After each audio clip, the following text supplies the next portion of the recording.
Subscribe now. EU debates. As you'll be aware, the President von der Leyen was here on Wednesday. She was here to present not just the proposal, but also the reasoning behind this proposal. The reasoning that led the Commission to suggest to Member States that they undertake this effort of energy solidarity. So I think the finding applies to all. Why is this? This is because it's based on facts. It's based on the fact that there is a serious risk of cut-off of supply of gas from Russia. And we need to prepare for this eventuality.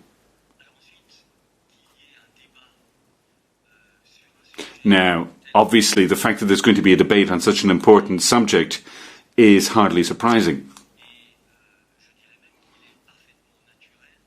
It's only normal, in fact, to have such a debate, given that we are a union of democracies. And let me just remind you, this is not the first time that we are having fierce debates on subjects that the Member States feel, and quite rightly feel, are crucial subjects. And that's what the Commission thinks as well.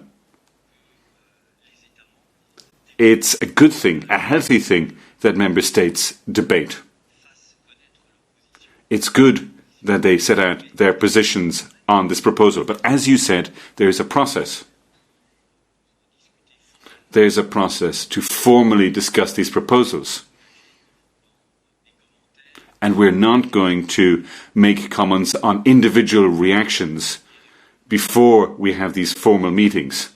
These formal meetings will debate these texts. But let me remind you that if the finding applies to all, well, the consequences apply to all as well. So if the scenario were to come to reality, this would affect all of us.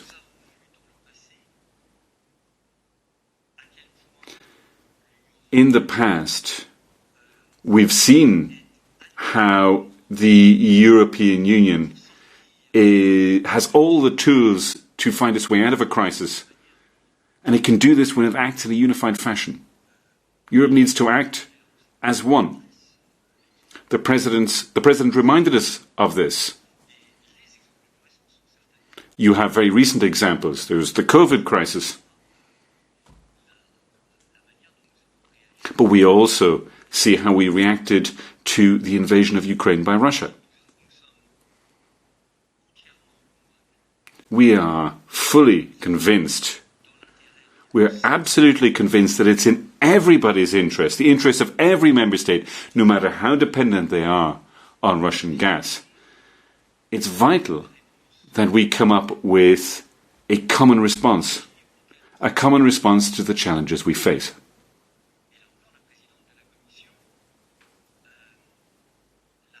And once again, it's something that President von der Leyen stressed.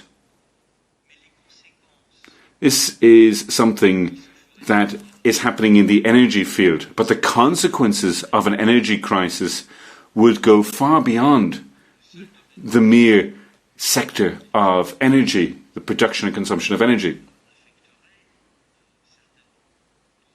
It would have a knock-on effect on other sectors, including the economy and the single market.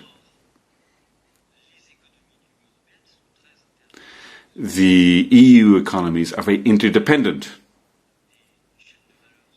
You have European supply chains and value chains.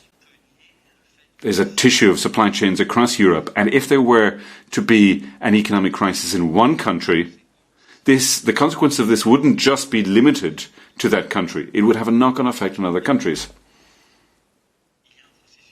So there's a legislative process, and it's up to member states within the Council to debate this. They're going to debate the Commission's proposal.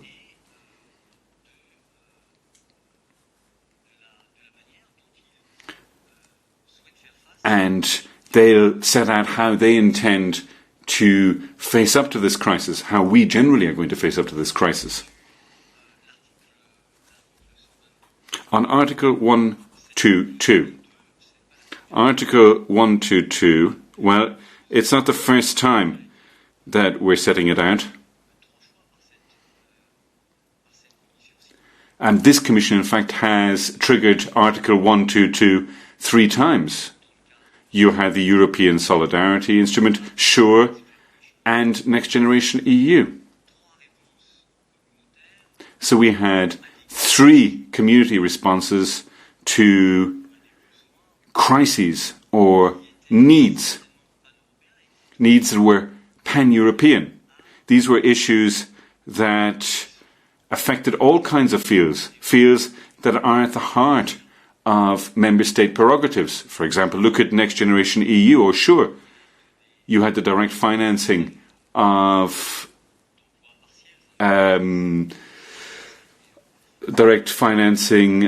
furlough schemes. So in different countries you had people being kept in employment throughout the pandemic.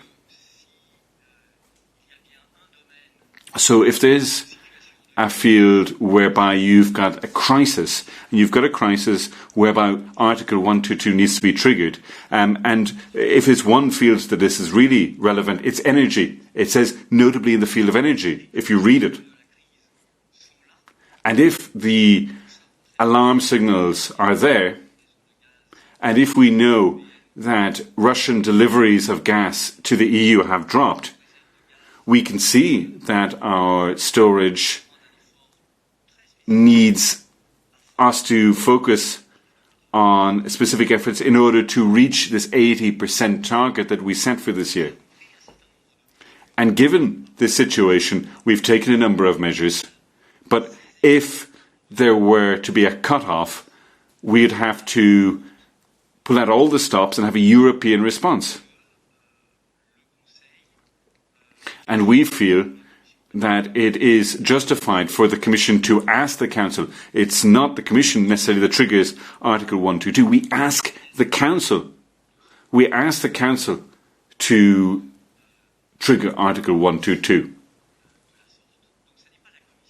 So it's not the Commission that has the power to trigger 122. We're making the proposal to the Council. And it's the Council that will decide if the conditions have been met. If the conditions have been met for this instrument to be used.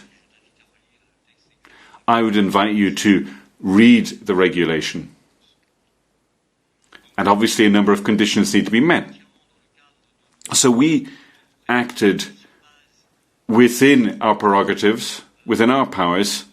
We acted on the basis of the information available to us. And we feel that it is vital that we all stay calm, so we stay cool despite the warm temperatures outside.